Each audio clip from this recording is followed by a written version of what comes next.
to week 4 of Building a Marriage with Purpose. You have finished your 21 days, so you have had 3 dates, 21 intimacy questions, and a lot of discussion questions. And for some of you, it may even be the first time you've finished a full book in the Bible, and you need to really feel a sense of pride about that, because that is an accomplishment. I remember when we finished our first book together, and it was John, and so we're like, let's do this again, let's keep going. And I do hope that you guys keep going. Let's just jump right in. Chapter 15 talks about how Jesus is the vine and we are the branches. Yeah, I really like this chapter. Jesus being the vine, and we are in Jesus. Because we're believers, we follow Jesus. We are the branches, and branches produce fruit, or a flower, or whatever. But in this case, fruit. And so I think the fruit that he's referencing is that we build other disciples, other followers. And so through our life and how we live and what model we follow with following Christ, we then produce that fruit of other disciples. And we can't create disciples, or we can't make new disciples if we are not in Jesus. It's impossible. We cannot make disciples of Jesus if we are not having Jesus as our source. And so the fruit that we produce is exactly that, exactly what you said. One of the things that Jesus also says is that we should love each other the way that he loves us. And that is how we will be known as his disciples, by that fruit that we produce. So everything that we are doing it in love. We are doing it with love, even when it's hard. So it kind of makes you think, like, what fruit am I producing? And that's a big question. We probably should have even added that question in this chapter. What fruit? What fruit are you producing? What fruit am I producing? Because I do hope that it is fruit that is reflective of the fact that Jesus is my source. Yeah. He says, apart from me, you can't do anything. He doesn't say, apart from me, you can do a little bit. He says, apart from me, you can do nothing. And you will be cut off from the branch, and then you will be as a dead branch thrown into the fire. I don't want that. I do not want that. So we want to make sure that our source is Jesus. What source are you plugged into? This is where I even kind of get on a soapbox sometimes. What are you spending most of your time that you're taking in? Is it social media? Is it news? Is it all the negativity of the world around us? Because the world around us is not where God is. I'm sure you can open your eyes and see that's not where God is right now. We just talked last week about how Satan is the god of this world, the prince of this world. Anything that is of the world is not of God. You can't have it both ways. So instead of focusing on those things that are happening around you, pick your Bible up.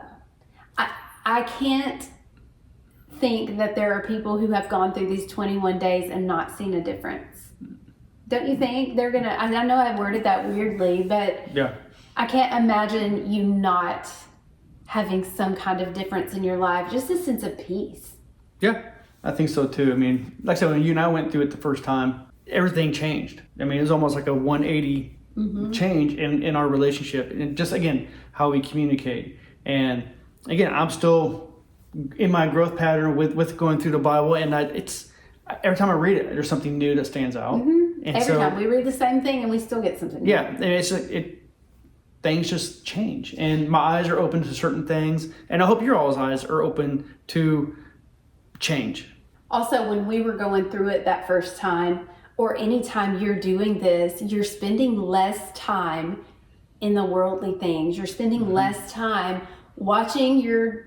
binge watching your shows. You're spending less time in the news. You're spending less time scrolling on social media, because you're spending more time in the Word, and that's where the change happens. In chapter 16, we get to see kind of a shift, because all this time, Jesus has been speaking in a very cryptic way, in parables, and just saying things that nobody could make sense of. It sounded so strange to them. Now, his disciples that followed him closely, they understood for the most part what he was talking about. But the reason he spoke in those parables was he knew that eventually they were going to get what he was saying. And we get to see that shift at the end where they said, oh, I hear you. I understand clearly now. And I think that is a great representation of what happens when we're in his word. Sometimes you've picked up your Bible and you're going, what in the world? I have no idea what this means. But the more you get into his word and you are making it a part of your everyday life, that's why we were talking about how we can open it up and we learn new things every time, because it's like there's a clarity that comes, because now we have Jesus as a source, but we are with him every single day. And just like with your spouse or your best friend or a close family member, when you're with them more often, you're kind of on the same wavelength. You don't have to say everything out loud because you just know. Yep. So what do you think about the last verse in chapter 16? Let me go ahead and read it real quick. Yes, read it out loud. Which translation do you have? I am in the NLT version. Okay. I have told you this so that you may have peace in me. Here on earth you will have many trials and sorrows, but take heart, because I have overcome the world. I like this one here because he's really trying to say, look, you're going to have trials. There's going to be persecution. There's going to be everything against you. But since you know me and I've overcome the world, you have nothing to fear. I mean, you can do this, and just stay in me and share my word. So he's saying, like, you're going to have a lot of difficult times in the world, but it's okay. I've already overcome the world and you are with me. One thing we haven't talked about this whole time is that when the Bible was written, it didn't have numbers. It didn't have the cute little subtitles, headings. There were no chapters and there were no verses. So when you first started reading, how did that one start out? I have told you this. Okay. That means there's something he's talking about. What is it that he's told them? Right. And he's telling them all these bad things. All these bad things that are to come. And he's not saying it to scare them. And he's not saying it so that they feel disheartened and helpless and hopeless. He's telling them because he's saying it doesn't matter what's about to come, because I have already come and overcome the world. So you don't have anything to worry about. Yeah, and that is one thing I found in the book of John, actually all throughout the Bible, is that there's a lot of repetition. You know, so if something's being repeated in the Bible and by different authors and different books and different time eras, you might want to pay attention to that. And repetition, when you see that repetition, you know there's a reason that things are being repeated over and over, because it tends to take us more than one time to get it. Oh, yeah. And we saw that it took the disciples a lot of times to get it. Yeah. And those who have kids, you understand. Yes. Then we move on to chapter 17. And I know we've heard the Lord's Prayer before because that's the one that is the most popular, but I feel like John 17 really lays out a model prayer for us. Yeah, I think so too. Jesus, he's praying. He starts off his prayer by praying for himself. Not necessarily in a selfish manner, but in a way to glorify God. And then he goes into, praying over his disciples, because he knows that once he's gone, for them to carry on his word, to carry on his message, to carry on the gospel is going to be very difficult for them to do. And he's just praying over them, just protect them and just be with them and let them grow. And don't let the world bring them, exactly. take them away, I guess. Exactly, don't let the world influence them in a way to where they lose that hope, that message that Jesus came to give. And then finally he kind of wraps up the prayer. He's praying for new believers. He went through praying for the disciples who are preaching that message and giving that message of Jesus and of salvation. And now you have these new believers. And now he's praying over the new believers that they fully know him and that they continue to grow and to bear their fruit. I mean, we're a part of that. He was praying for the people anywhere in the future that would hear the word to become a new believer. So it's people who weren't even born yet. Yeah. I really like how he's talking about that the world gets to know me. So the prayer that he modeled isn't just for the Jews at that time. It's not just of the Jews of the future that they know him, but the world.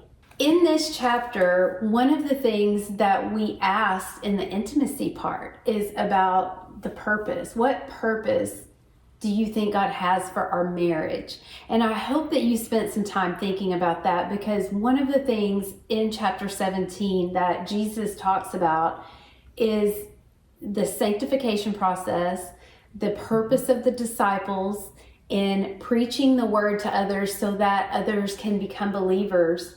When Jesus is talking in chapter 17, it is about purpose. It's about, first, his purpose here. It was to glorify God in the way that he was sent to do. And then he talks about the disciples and their purpose, which is to preach the word to people when Jesus is no longer walking the earth as a human being. Mm-hmm. And then the purpose of them teaching is to bring in new believers who will then become disciples themselves. So I hope you spent time on that intimacy question, just about like, how do we live our marriage with purpose? And what is it that God wants us to do with our marriage? Because you were never meant to just say, I do, and then not have anything after that. Just like the end goal isn't closing day, the end goal isn't wedding day. Believe it or not, your end goal isn't salvation. All of those things are just the beginning of your journey. And I think this chapter and the questions that go along with it really get you to thinking about, okay, this is the beginning of our journey. What are we going to do with it? Let's make it great. Yeah, I agree. We don't want our marriage to just be coming home and watching TV and eating dinner and having the same meals on Monday and the same meals on Tuesday. I say that because we do that a lot. I feel like we make the same thing every week. But just to get out of that monotony, there is purpose that you have in your marriage. And one thing you're going to learn about us is that we really stress that everything has purpose, and we do everything with purpose. We are equipped with purpose. This is marriage with purpose. We are building a marriage with purpose. I just feel like 17 is all about purpose. Yeah, I think so too. Chapter 18, we find Jesus being arrested. And one of the things that stood out to me was actually towards the beginning when the guards walk into the garden. Jesus notices them. He knows that they're for him. But then he asked them, who are you looking for? The guards say, Jesus the Nazarene. Okay, then a second time, Jesus asks, who are you looking for? They say, Jesus the Nazarene. And he says, I am him, or I am he. And then they fall. They fall to the ground, like almost just some kind of shockwave or something came over them to knock them to the ground. Why do you think they fell to the ground? We are not told what exactly happened, but when it says I am he, it is the exact same thing that he said before, which is I am, which means I am, I have been, I was. It means without limits. So I am, I have been, I was. It is omnitemporal, meaning there's never been a beginning and there will never be an end. So in just those two words, he is saying all of those things. And they knew that's what that meant. But I have a feeling that the full voice of God may have come through at that moment. And it might have knocked them down. They may have passed out. That we have no idea. But I do know the power of God was there. And that's why they fell back. Yeah, that's what I was thinking too.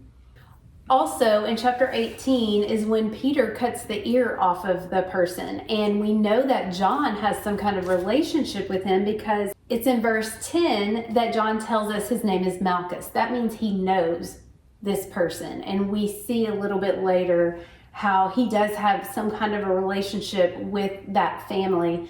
But Peter is ready to go and he cuts the ear off, and Jesus says, no, we're not going to do this. This is not how I do things. I'm coming peacefully. This is a part of what has to happen. Peter is so ready to fight for Jesus and protect Jesus that he cuts Malchus's ear off. But just a few verses over, he denies Jesus 3 times, which was predicted. Jesus said, "You're going to deny me 3 times." He says, "No, I'm not going to do that." And he did. My question to you, because I love asking those thought questions. Yeah. What do you think went through Peter's mind when he heard that rooster crow and realizing, I just did it? I just did what I said I would never do and denied Jesus 3 times. It's a good question. There's no right or wrong. We don't know the answer. Yeah, I don't know. I mean, I would feel horrible. I'd feel shame, guilt. Almost, I'm defending this man. I followed him for 3.5 years, and I just got done saying I would never do that. And the next day, no, I did it. I mean, there's often times in our life where we do those things. Mm-hmm. I'm never going to watch this thing again. I'm never going to do this thing again. Just to find out later I'm on, never gonna talk to my husband like that again. Right. I'm never gonna yell at my kids. I'm never gonna do that. Or I'm never gonna be ashamed to speak about the Lord in front of people. Right. And then you do. Mm-hmm. What do you? I mean, I feel horrible when I do that. I honestly, I just think about how little he had to have felt in that moment to realize what he had done. But in the same time, I think, how does he not realize when he denies him the first time that this is exactly what Jesus had just told him? So it's really hard for me to understand. But at the same time, I think we all have done that. Yeah. Oh, yeah.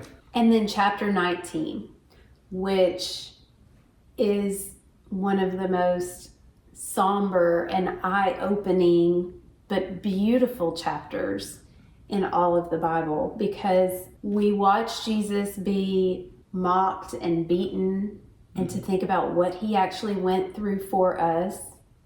But we also see a change in Pilate's heart, I believe. I believe that's why he wrote King of the Jews, and he wouldn't change it. When the Jews wanted him to change it to say he calls himself King of the Jews, he says, no, what I've written is what I've written. And I think that shows that he believes. He may not fully believe, but he knows there's something to this man Jesus. Right. But to see what all he did and said while he was on the cross, he fulfilled the very last of the prophecies. He wasn't even thinking of himself.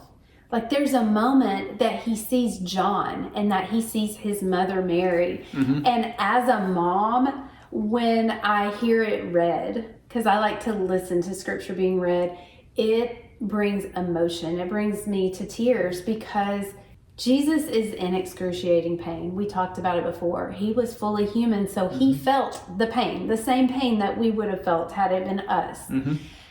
And instead of crying and complaining, he looks at his mom and he looks at John and he said, "Behold your son. Behold your mother." And what he's basically saying is, take care of her for me. And there's just, to me, that's such a strong moment as a mom. That's such a strong moment, because from Mary's perspective, I'm thinking from all 3 perspectives. From her perspective, watching her son, watching her baby, and then John, his best friend, the favorite disciple, the one he loved, who is watching this man who he has followed and who he has really formed a bond with. But one important thing that I think people kind of skip over is that they did not take Jesus's life. He gave up his life. Yeah. He gave up that last breath. No one took it from him. One of the things that we asked in this chapter is why you think it's important that we knew, or that it even was, Preparation Day for Passover. Preparation Day is basically the day that the Jews would prepare the lamb for sacrifice. They would prepare meals and just get everything ready for Passover. But the main thing is preparing the lamb for the sacrifice. And all throughout Scripture, Jesus is the lamb. And so he's the one that's actually being sacrificed. He's the one who was sacrificed for us. And then we never have to sacrifice again. There's so much If you have not read Exodus and Leviticus, I really recommend that you read Exodus and Leviticus and learn why was the Passover even a thing? And what did it represent? What did they have to do? Down to a hyssop branch being what was used to put the blood over the doorposts. And it was a hyssop branch that was used when Jesus fulfilled the prophecy of getting the vinegar or sour wine when he was thirsty. But it also shows us why when they had the Last Supper, he says, this is the new covenant. There was a covenant made back in Exodus, but now I'm making a new covenant. And that's why we no longer have to have those sacrifices. He was the ultimate sacrifice. Put that in perspective, it's really a wow moment. And if you really think about the Bible and basically Genesis through the end, through Revelation, it's like everything was foreshadowing, forecasting, in preparation for this day. And a lot of times it's hard to read Leviticus especially, but now when I read it, I'm just thinking, oh my goodness, at the things that everything represents. So what happens in 20? In 20, we'll finish it up. Okay, in 20, Jesus rises from the dead. Yeah, he's not in his tomb. He's not in his tomb anymore. Mary runs out there. She goes back and gets John, and then John and Peter, they run back. Of course, they're racing because they're competitive. But anyway, just go back. Oh, and John lets us know. Oh, yeah. He made it first. Yeah, he made it first. But he didn't go in. They're such brothers. Yeah. Jesus is fulfilling what he said he was going to do, and he did it. And they go there, and he's not there. And even after John and Peter leave, and Mary's still hanging out there doing her thing, Jesus actually comes to her, but she didn't recognize him until he called her by her name. She didn't recognize him. And which tells me he has probably a different body, his heavenly body. We have no idea, but we do know that he told them already that his sheep know his voice and come at his call. This is so cool, especially him being the good shepherd. But then you still have Thomas, who is like, I got to put my fingers in the holes where he was nailed to the cross. That Thomas. Doubting Thomas. Doubting Thomas. But you really think about doubting Thomas and think about us. Oh, right. How often I got to see it to believe it. Or is this God? Is it really you? And here's the thing about that. Usually we know it's really him. We just are not ready to accept what he is telling us to do. Yeah. And that's why we ask for all these different signs and all these different people to tell us, because we sometimes don't want to do the thing that we know God is telling us to do. Oh, yeah. I mean, you guys should bring that back to the first disciples when Jesus said, come follow me. How did they know? I mean, what kind of faith did they have in a man that they just met? But they do it. In this chapter, why do you think that he chose to reveal himself first to Mary and not Peter and John? Because they were the ones who walked so closely with him. Why do you think that he chose to reveal himself to her first? It's all speculation. I don't know why. Well, for me, as a woman, especially, and just growing up being a woman who is called into ministry, I think Jesus is showing that he is here to flip the script. And he showed us the Samaritan woman was the first one that he said was the Messiah, and he sent out, and she preached the word and brought all these people to him. I think it could be a woman had to have more than just her as a witness for it to be a word that they would listen to. If it's just a woman who said that she witnessed something, they don't. At that time, it was like, I'm sorry, that's your wackadoo. I mean, basically, but it was her, and it was her by herself, and he said to her to go and tell the others. Yep. So he is telling her to spread the word. gospel for the first time. Okay.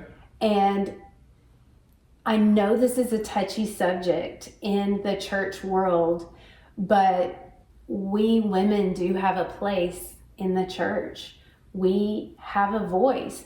Does that mean every person has been called to ministry and like to teach the gospel? No, just like not every man was called for that. Right. But we try to compartmentalize, like, you're a woman, you go here. You're a man, you go here. Jesus said, you are all mine. Mm-hmm. And if you are willing, I'm calling you.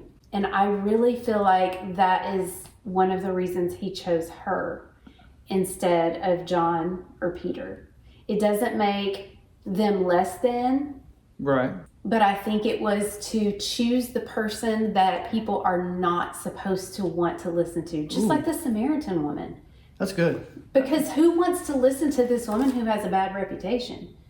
So he's calling these people that aren't supposed to be qualified. Well, that's all throughout his ministry too. Mm-hmm. I mean, he would sit there and have dinner with sinners and tax collectors and whoever else. It's like, who is this guy who's going to sit with these people, and how are we supposed to follow him? But yet his message, his compassion, his heart, and just the way that he spoke to people and the encouragement that he gave them. Because I mean, honestly, this Samaritan woman at the well, she probably didn't have a whole lot of hope. Oh, I'm sure at that point in time until she met felt Jesus. like, this is my life and this is what I have. Like, I don't have anything more that's going to happen. And I'll be honest, that's how I felt in our marriage, and I'm sure you did. For the longest, I'm just like, this is what it's going to be. Yeah. This is what it's going to be forever. And Jesus said, no, add me to the mix, and I promise it's going to be different. Yeah. But I just think throughout his ministry, he shows that he came for everyone. He came for the people who are broken. He came for the people who are supposed to be the lowest on the totem pole, so to speak. The children were nothing back then. Women were just a little bit more than children. And it was really that he was showing us every person has value. Lastly, we hop into chapter 21, the last chapter in John. And we see Peter and Jesus having a conversation. Jesus asking, Peter, do you love me? Do you love me? Do you love me? He asks him 3 times, and each time Peter responds with, yes, I do, yes, I do, yes, I do. Why did he ask that 3 times? I think it's because he denied him 3 times. He denied him 3 times. And so 3 times, Jesus is asking him, do you love me? He's giving him a chance for restoration to say, yes, I love you. Then feed my sheep, which is, you're about to go and start the new church, is what he's saying. Feed my sheep, feed them with the gospel. But what's interesting here is when Jesus is asking, do you love me? That Greek word is agape. It's agape love, which is a love that only comes from Jesus. It's a different kind of love that is unconditional and limitless, and Jesus is the only one who can love like that, and through him, that's the only way we can love. But every time Peter responds, he uses the word phileo, which is a brotherly love. And so while I think Peter was getting frustrated that he's asking the question, and every time Peter answers, he asks the question again, but I think there could have possibly even been some frustration with Jesus because he's saying agape. Do you agape love me? Do you love me with this unconditional, limitless love? But every time he responds, he is answering with that brotherly love. But by the end, I believe he realizes what's happening. In the end, Jesus actually changes the word that he is using, and he uses phileo. But what is really cool is when you go to Peter, to the book of Peter, he talks about love. When you read 1st and 2nd Peter, it's about loving people and how that is the commandment that we are supposed to live by. And Peter uses the word agape. I think it's interesting. You know, I'm a word nerd. Yeah. Lastly, one of the things that we notice is Jesus is talking about how Peter is going to die. And what does Peter do? What is his response to that? He sees John walking with them, and what does he do? Again, the brotherly back and forthness. I think he's like, well, what about John? How's he gonna die? What's going to happen with him?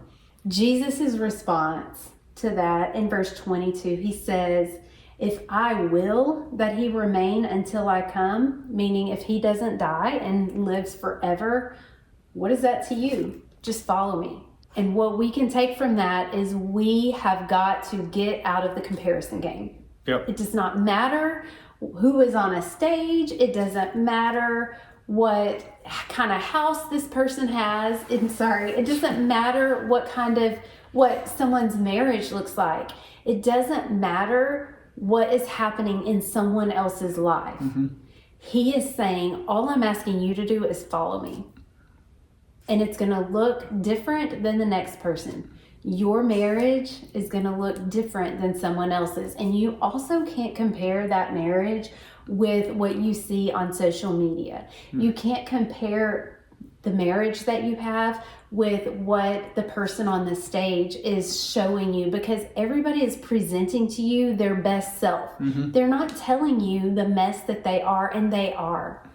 And take comfort in that. Take it from me. Our marriage is a mess. It has been a disastrous mess. What did they say? It has been a dumpster fire, but it has been a beautiful mess. Yep. And once you decide to stop looking at the people around you and comparing what you have or what you don't have to what they have or what they don't have, and just focus on the Lord, you're going to find some amazing opportunities that God is calling you and your spouse into in your marriage. Yeah. But you have to start by making sure that foundation is secure. And the foundation is right here. And you just got started. Are you going to keep going? What are you going to do next? Think about continuing to do this, and what book of the Bible are you going to go into next? We hope that you continue reading and that you talk to your spouse about what's next. What is your next book you're going to go through together? And then you come up with your own questions, your own intimate questions, and your own dates. We hope you enjoyed it. We hope that it is strengthening the foundation of your marriage, just like it did ours. Bye, now. guys.